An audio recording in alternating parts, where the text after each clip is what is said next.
Welcome to another round of the Esports update from SlashShout, where we give you 5 stories in 5 minutes or less. For our first story, we have yet another Valorant update. The Riot developers have reported banning over 8,500 cheaters in the past month since the game was first released in closed beta format. The anti-cheat data engineer himself, Philip Koskinas, confirmed this in a recent Twitter update, where he said that he's located a Valorant universe where there were 8,873 less cheaters, and he's moved us all into it. So please be careful, as your bones may have shifted during dimensional travel.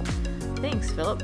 So for our second news story, as an update to that, Vanguard is going to be fixed yet again to address the software invasiveness on your PCs. The community is still getting back at Riot, saying please fix this. And in a quote from Paul Chamberlain on Twitter, the anti-cheat lead, he said, "In the future, we're going to prefer non-invasive solutions to security issues where possible.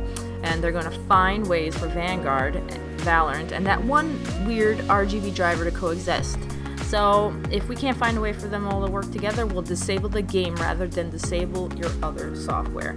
So you can check that out on Twitter. You can see, though, that there's a lot of comments in the universe of people still pretty unhappy. So let's wait around and see if this gets addressed sooner than later. I don't want to have to do another update reporting any Valorant unhappiness. Let's move on to Capcom. We haven't talked about fighting games yet, and Capcom is the granddaddy of Street Fighter, so let's see what they've got in store. According to the latest fiscal year report from Capcom, they have plans for new titles, an Esports Academy, and a female league, which is pretty amazing because that's a lot to do in 1 year.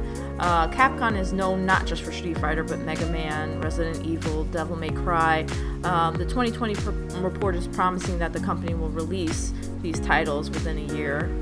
We don't know exactly which one, but the Resident Evil releases have been pretty good, and that should get us all excited. But the same report, according to Esports side, said that they plan to found the Esports Academy, tentative name, for training professional players, as well as to establish regional teams and leagues for female players. So it sounds like the Esports Academy is going to be the top of the prize, and then everything else is going to flow out of it, but we'll see. The female league I'm particularly interested in, because we always have discussion about creating good spaces for up-and-coming female players.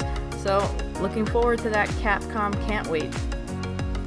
In another healthy turn of events, Cloud9 is teaming up with managed healthcare company Kaiser Permanente to improve mental health.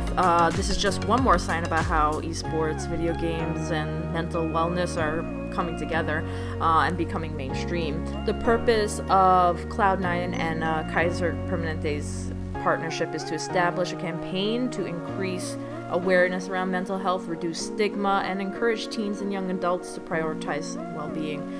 Presence of Mind is one of Kaiser's numerous efforts around the community, so we'll see how this grows into a more esports-oriented community, but I'm really excited for that.